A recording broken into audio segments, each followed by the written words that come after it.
There is no denying that Xbox had an absolutely tremendous 2021, winning over gamers regardless of your console preference. They just have great services, great games, and they are winning more and more people over each day. Let's talk about what happened in 2021 to see this drastic shift and why everybody is talking about Xbox at the end of the year. Let's get into it.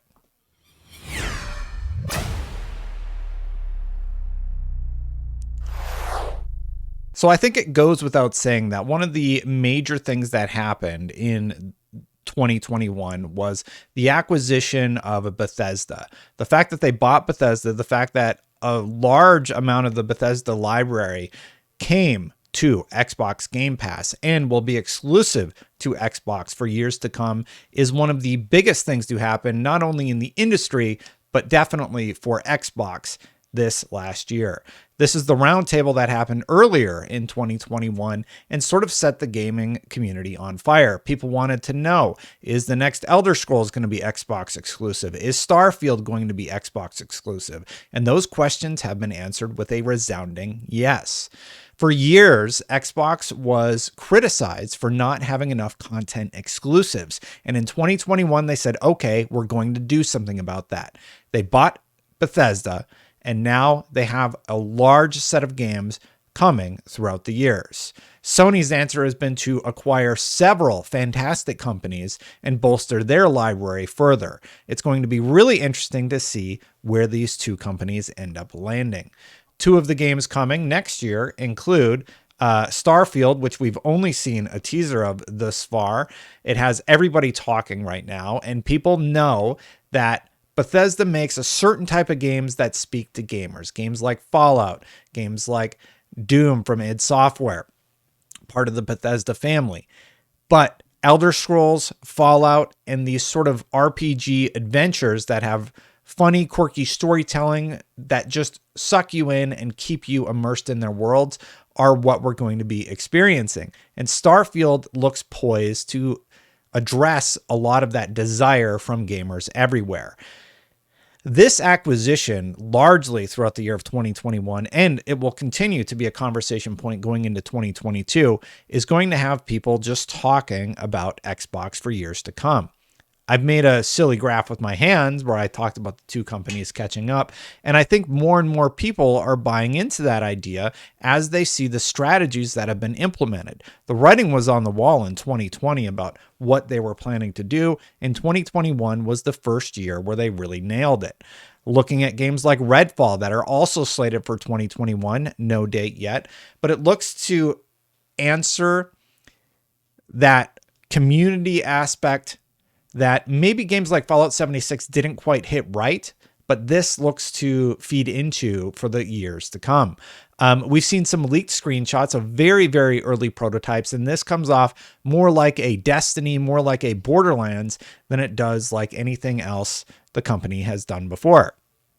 I'm actually very interested in knowing there's going to be loot involved and powers involved and things like that. And I think a lot of people will be won over once they actually see the final release and not the leaked screenshots.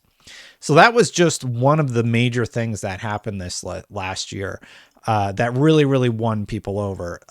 One of the other things that happened, though, was definitely Game Pass just really took the world by storm this year. It was the first year where everybody is talking about Xbox Game Pass and the absolutely tremendous value that you get if you're an Xbox Game Pass subscriber. There's something like 300 games on the subscription service. And those games that I brought up earlier, Starfield, Redfall, those are going to be part of the day one games that are going to be coming to Game Pass for people to play. Grand Theft Auto 5 was on there for a while, the entire Yakuza series. And near the end of the year, we saw that games like Halo Infinite and Forza Horizon 5, Game of the Year contenders, are available day one for a low monthly fee. Xbox Game Pass has been a meme. It has been talked about. It has been criticized as people are concerned that it hurts gaming, but it doesn't look like there's any sign of stopping it, to the point that Sony is also going to be releasing a competitive service in a similar vein to what Xbox Game Pass has done. It was definitely popularized in 2021. Yes, it has been around longer, but the addition of games like Destiny 2 that was available for a full year, and some of the other blockbusters that I've talked about really solidified the service as a great service that expose you to a lot of wonderful games that people want to play. And it's so accessible because you even get a free month if you just get one of the next generation consoles. So Xbox Game Pass was just something that almost seemed to take the world by storm. And it's great to see, honestly.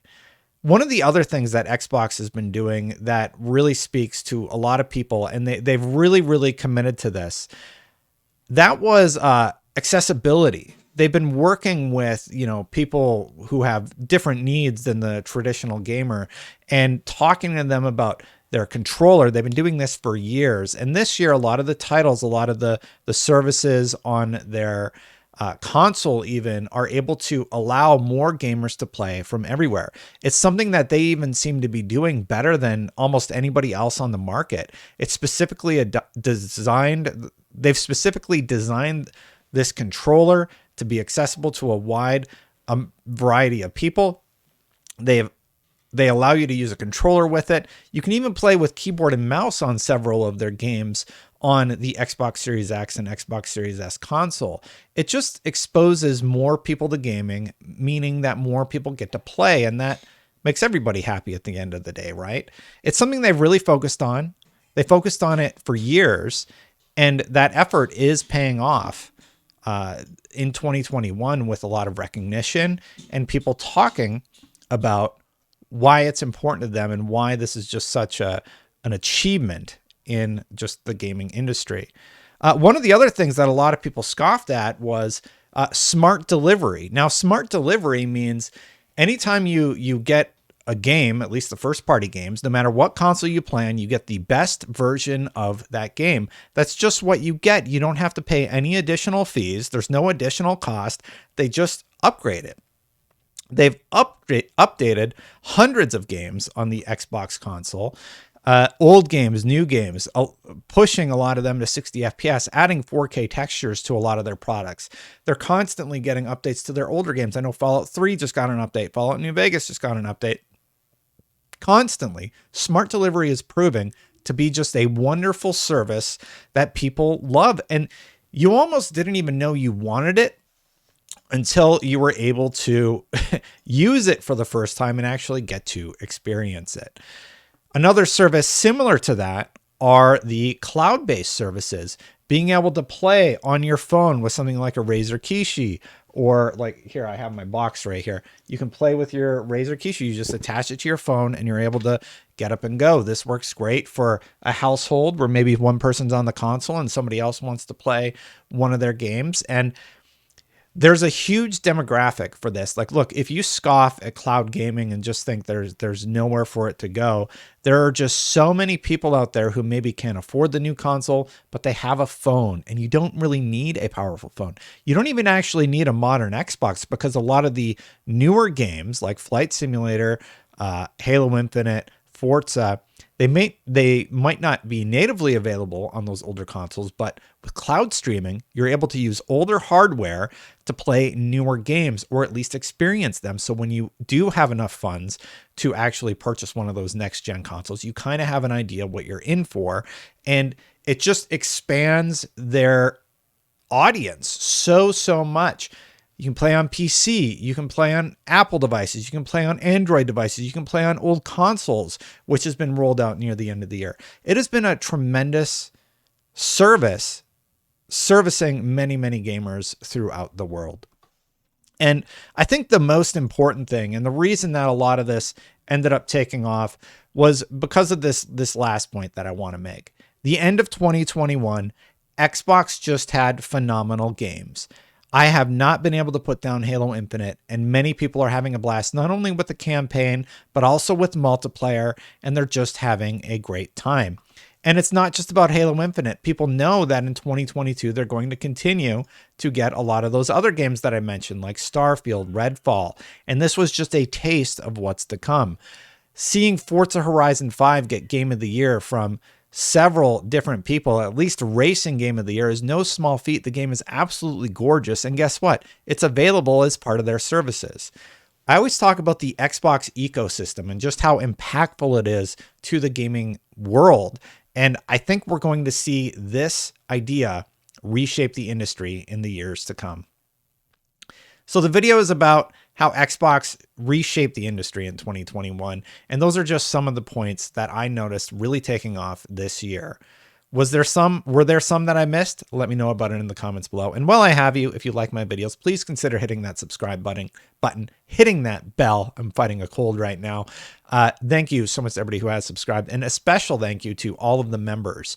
Thank you to the members. I really, really appreciate you supporting me this year as we wrap out 2021. If you want to become one, you can click that join button right down there.